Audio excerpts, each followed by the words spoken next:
Hello, everyone. So it says Finland freezes Simon Ekpa's assets, places him in Kylmäkoski, ranked as one of the world's toughest prisons. The Finnish government also froze the assets of companies associated with Ekpa and four of his accomplices who are also in remand. The authorities in Finland had frozen the assets of Simon Ekpa, the self-acclaimed Biafran agitator facing allegations of terrorism-related activities, who has been detained for several weeks. The Finnish government also froze the assets of companies associated with Ekpa and four of its accomplices who are also in remand. Yale, a local newspaper in a report stated this, adding that Ekpa is being held at Kylmäkoski Vankila prison, which is reputed to be one of the world's, toughest prisons. Sahara reporters had reported that Ekpa may spend the Christmas and New Year breaks in detention as the authorities in the country disclosed. Mikko Laaksonen, senior detective superintendent in the Finland's National Bureau of Investigation, had noted this, adding that the country's legal system does not permit bail. Meanwhile, the Kylmäkoski prison, which is a high security prison, is in I don't even know how to pronounce these things, but it is in a particular place in Ekpa, Finland. The head of internal communications of Yale, Mika or Jamis, in response to inquiries from Punch, also confirmed that the suspect was in prison. The Kylmäkoski Vankila was built in 1993 for male prisoners.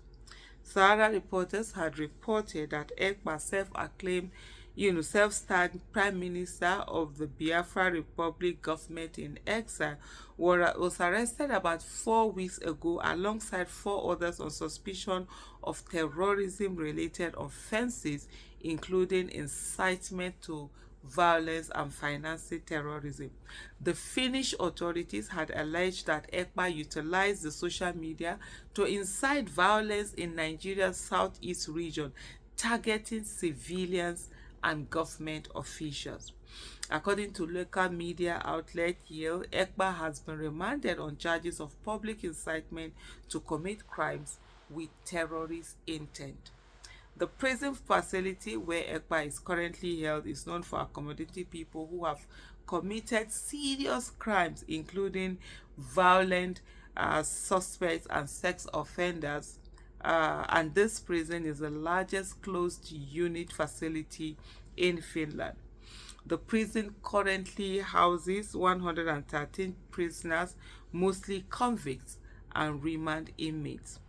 The Kylmäkoski Vankila was featured in a 2023 Netflix documentary series, Inside the World's Toughest Prison. A journalist, Raphael Rowe, entered the wards and interacted with some of the inmates, including the most dangerous criminals in Finland. Among the inmates interviewed were Tony, Oli, Michael, Danny, and Gianni, who had histories of violence and crime. Two of the inmates, Tony and Oli, were notorious for their brutal actions and did not show remorse for their crimes during the conversation with this particular journalist. Newcomers often smuggling drugs, including Subutex, cocaine, amphetamines, as well as cell phones. Subutex is a popular Finnish drug. A prison officer confirmed the troubling trend in the video, noting that dealing with such violent drug-affected prisoners was a major challenge for the prison system. But anyway, this is the prison that currently, as they are reporting, that Simon Ekpa is currently at. For quite a number of years, he kept on, inciting violence in the southeast, and that was something I just couldn't understand. But anyway, just to look at the comments that came, from this particular action that has happened, and the report. Just seeing the comments, someone said, "Our very own commander-in-chief of prisoners." Uh, Someone called Noah said, "Very good." I'm just trying to look at this comment. So there's someone called Africa Confidential, and he says, so since his detention, how has Nigeria improved? That's for those in the comments hailing this news as a welcome development. Has insecurity reduced? He said, has the naira increased in value? Has fuel prices dropped? Is electricity now steady? Have your roads now been fixed, or are they in the process of being fixed? Have prices of rice, beans, garri and other foodstuff now reduced and become affordable for the common man? Has minimum wage increased? And the lot goes on. So what exactly are you jumping for joy about? Do you suffer hate really care about yourselves, or you just enjoy hearing bad news happen to people you perceive as your problem because misery loves company? And then someone did reply him and said, it's a stepping stone to insecurity coming to an end in Igbo land. Rome was not built in a day. We miss our peaceful, fun life in Igbo land. Thanks to him and his followers, all criminals are out in our life but causing a menace. And there's someone, so he now replied the person, so what you're saying is that all insecurity in Igbo land started 3 years ago. I think let me just focus on this particular one. And I don't know why people romanticize violence, and people feel that violence is the way to go, and stuff like that. Yes, the fact that he has been arrested, I mean, the price of garri hasn't changed in the market.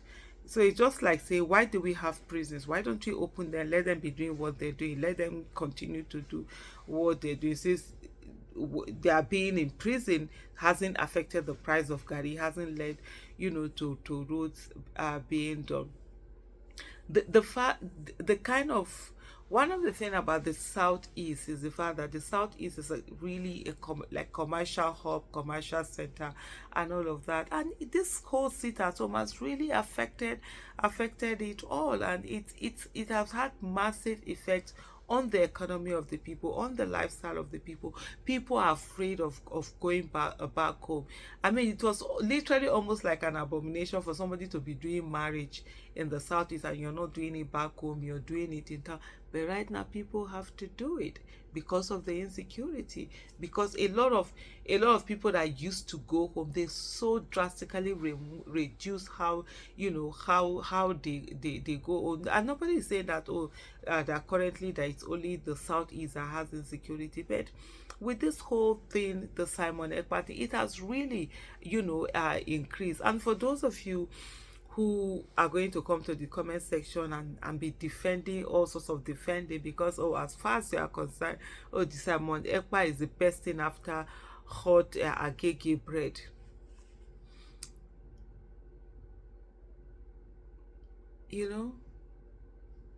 Yesterday's victims were once survivors. Today's victims were yesterday's survivors, and tomorrow's victims will be today's survivor. You that you are hailing, one day you too, you become that victim.